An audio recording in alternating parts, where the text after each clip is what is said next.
Schon gleich am anderen Morgen hätte Hans seine Armee inspizieren. Es ist ja gar nicht lang gegangen, da sind alle Zwergensoldaten im Schlosshof aufgemarschiert. Ganze 28 Männli sind schliesslich da gestanden. Sie haben kleine Rucksäckchen getragen und Blumen in die Bärte geflochten.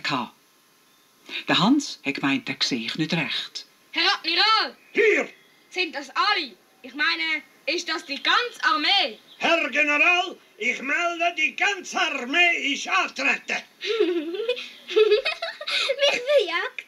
Was gibt's denn da so blöd zu lachen? Wo haben denn Ihre Soldaten ihre Gewehre? Wir haben keine Waffen. Das ist viel zu gefährlich. Es könnte ja jemand einen Schaden nehmen. Und was ist in diesen Rucksäcken? Die sind vollgestopft mit Esswaren. Für den Fall, dass wir länger als eine Stunde unterwegs wären. Das glaube ich ja nicht. Haben dann die wenigstens eine Ausbildung? Ja, Sie sehen ja, wie gleichmäßig alle die Blumen in ihre Bärte geflochten haben. Das braucht eine lange und eine sorgfältige Ausbildung. Herr Admiral, unter diesen Umständen gebe ich mein Amt als General sofort zurück. Ja, aber der Zauberer, wenn Sie denn uns im Stich lassen? Jetzt ist der Hans ein bisschen verschrocken. Vor lauter Ärger hat er ganz vergessen, dass sie ja alle in grosser Gefahr sind. Er hätte doch jetzt die freundlichen Zwerge nicht dürfen allein lassen, nur weil er nicht General von einer grossen Armee hätte können sein. Er hat also beschlossen, mit seinen Soldaten zum See zu marschieren und auszukundschaften, wie man dem Sabor auf seiner Insel das Handwerk legen könne. Unterwegs hat der Admiral Hans berichtet, dass sie am Seeufer schon vor 2 Jahren mal ein grosses und verschiedene kleine Boot versteckt haben. Wo sie nach 2-stündigem Marsch ohne Halt zum See gekommen sind, hat der Admiral Hans zeigen, wo der Sabor etwa wohne. Dort hinten, auf dieser Insel wohnt der Sabor. In einer Höhle. Wir nehmen jetzt unser grosses Schiff. Nein!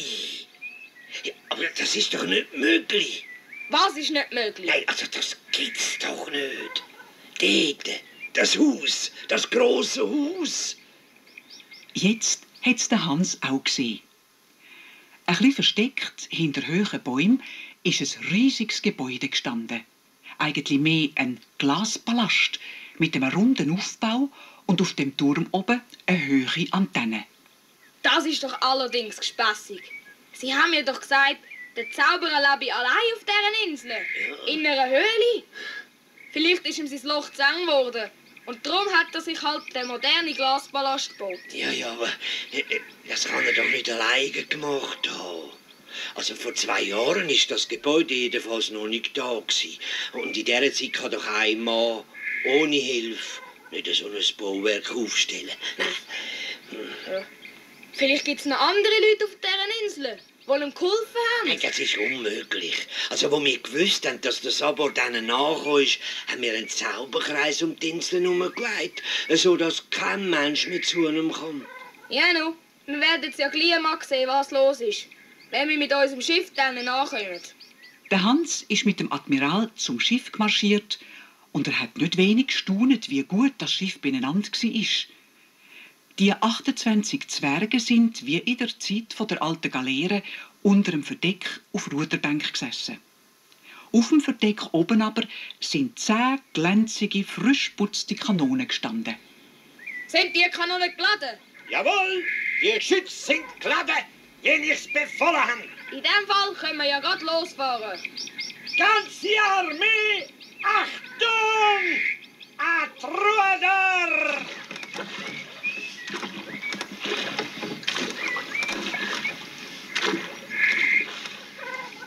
Sehr gut, ausgezeichnet. Einmal das funktioniert.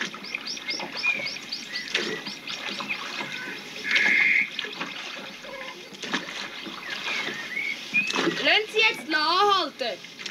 Ich nehme an, wir schiessen zuerst einmal eine ganze Breitseite auf den Palast. Ganze Armee, Achtung! Ohren zuheben! Ganze Breitseite!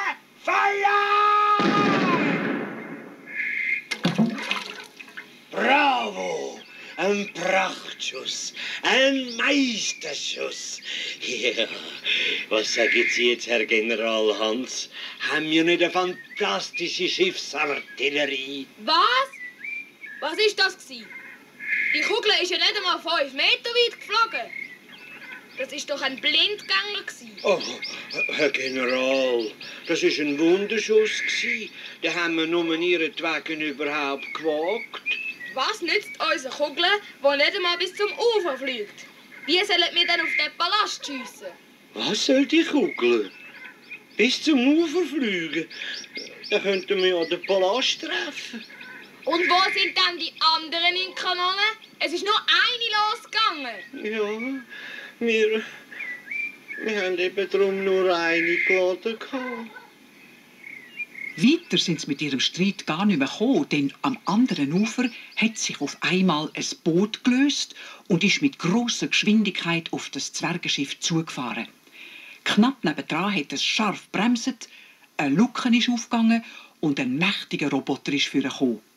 Das ist alles so geschwind gegangen, dass die auf dem Schiff gar nicht gewusst haben, was machen. Der Roboter hat blitzschnell einen Haken in die Holzwand vom Schiff getrieben, hat das Seil daran befestigt und schon ist das Boot mit dem Zwergenschiff im Schlepptau Richtung Insel zurückgefahren.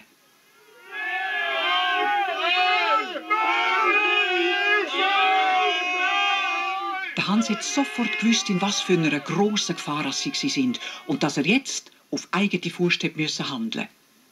Ohne eine Sekunde zu verlieren, ist er übers Geländer gestiegen, hat sich am Seil zum Roboterboot übergeschwungen, ist in die offene Bootsluke hinein und von hinten direkt auf den Roboter aufgekumpelt.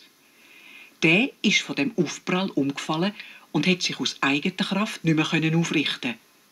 Zur Sicherheit hat ihm der Hans mit einem Eisenhaken noch eins über den Schädel gehauen, dass etliche Drähte rausgeschaut haben. Dann aber ist er ans Steuer gerannt und hat in einem grossen Bogen das Zwergenschiff wieder zum anderen Ufer zurückgezogen. In einem Tempo, dass er gar nicht mehr bremsen konnte und voll ins Ufergebüsch hineingesaust ist.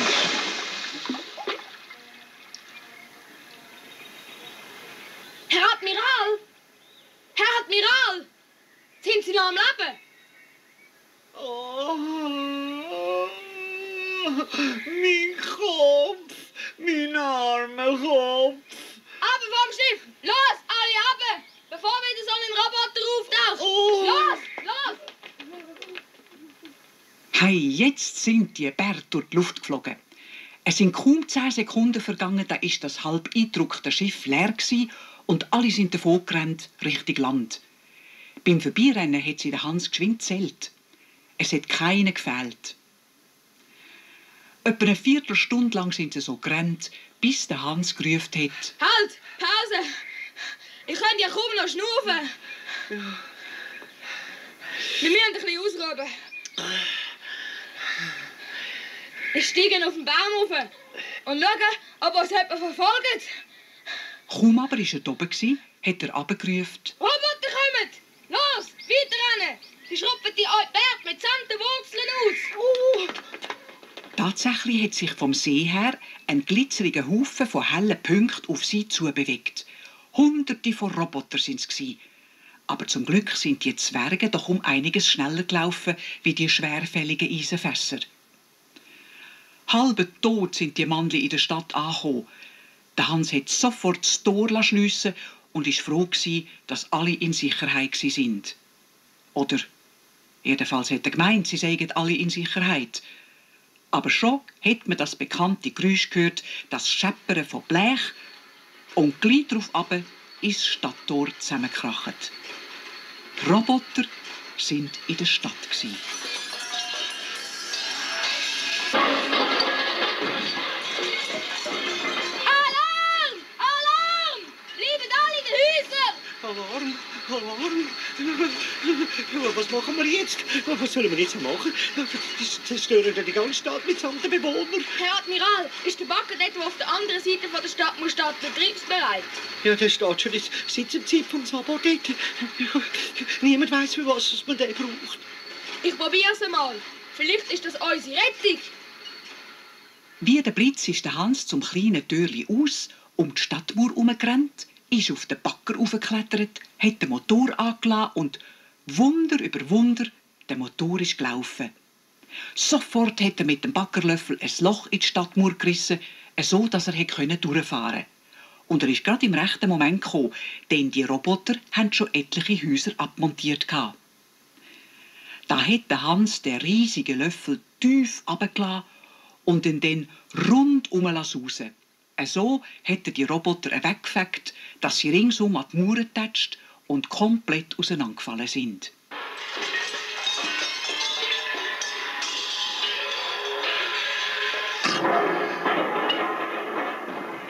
Auf einmal haben die Roboter, die noch ganz waren, wie auf Kommando kehrt gemacht und sind mit Klirren und Scheppern zum Stadttor rausgemarschiert.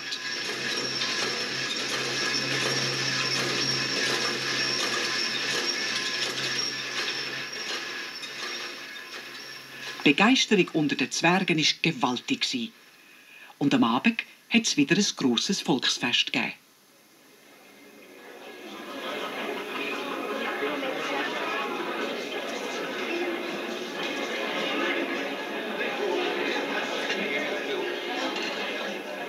Herr General, im Auftrag vom Vizekönig und allen Bewohnern von Tanzibor ernenne ich Sie jetzt zum Ehrenbürger und erteile Ihnen die Erlaubnis, von jetzt an ein Bart zu tragen. Giftnudeln. Herr Admiral, Herr Vizekönig, werte Anwesende. Wir haben zwar einen Sieg verzeichnet, aber der Krieg ist noch nicht zu Ende. Solange der Sabar auf seiner Insel sitzt, gibt es keine Ruhe. Jemand muss sich in den Glaspalast hineinschleichen und alle elektronischen Einrichtungen unschädlich machen. Das ist das einzige Mittel, um den Zauberer endlich zu fangen. Und weil es dazu jemanden braucht, der von Elektronik auch etwas versteht, muss ich das selber machen.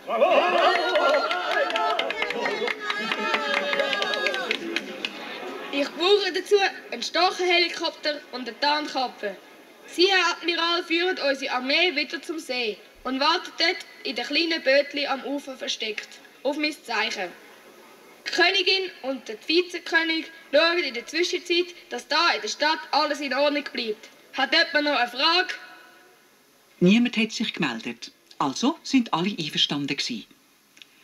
Der Hans hat ein paar Stunden geschlafen, währenddessen die Armee zum See marschiert ist. Kurz vor Mitternacht ist der Hans auf den Storch gestiegen, der schon auf ihn gewartet hat. Es ist nicht lang gegangen und der Storch hat ihn auf der Insel direkt beim Palasteingang abgesetzt. Warten Sie da auf mich? Vielleicht geht es länger, aber es kann auch sein, dass ich für einmal flüchten muss. So, jetzt wollen wir einmal schauen, wie man in das Glashaus reinkommt.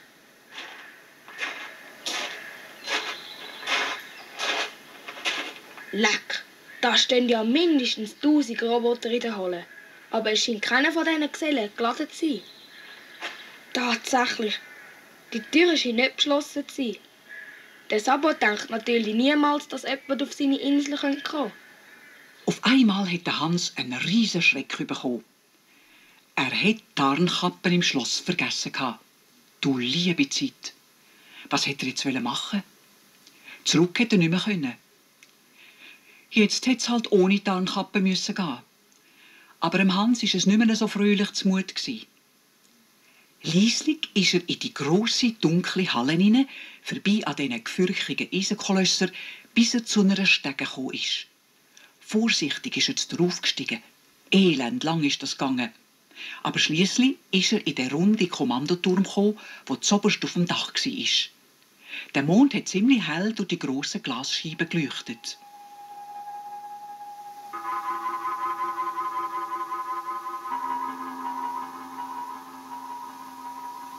Merci. Das glaube ich ja nicht. Das sind ja Tausende von Hebeln, Knöpfen und Schaltern. Ein Schaltpult am anderen. Und der riesige Bildschirm. Mich haut's an den Schlitten. Jetzt aber zuerst einmal den Hauptschalter suchen.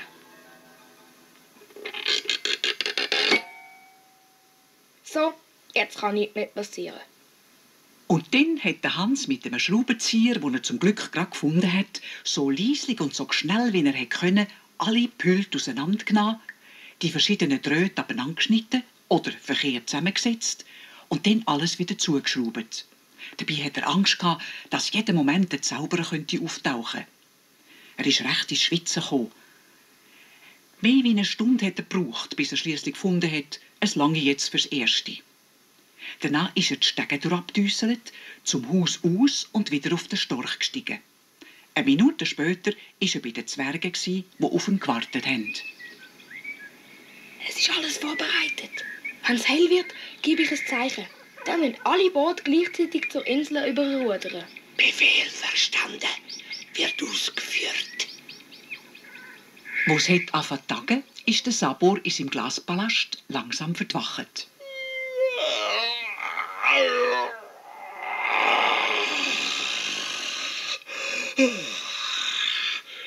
Ist schon wieder morgen. Eigentlich sollte ich noch ein bisschen schlafen. Aber die Donnerzwerge lässt mir keine Ruhe.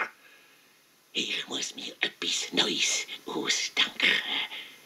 Aber zuerst habe ich jetzt mal Hunger. Ich brauche den Morgenroboter. Der soll mir Kaffee und Weckli bringen. Und zwar sofort. Das da ist der Knopf. Und der da. Ja. So ist recht. Bring's nur grad da ans Bett.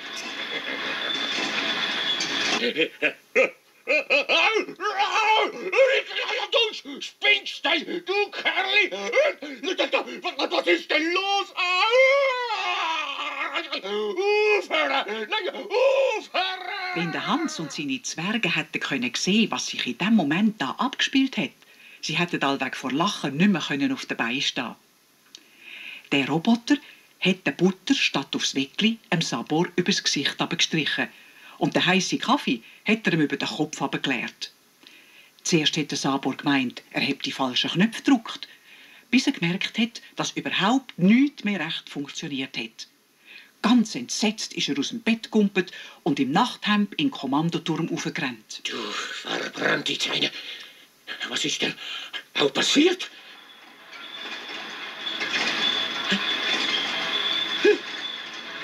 Nein!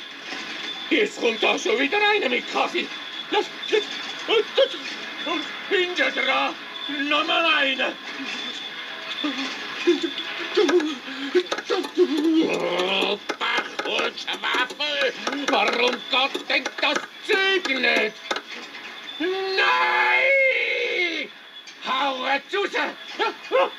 Sabotage! Sabotage!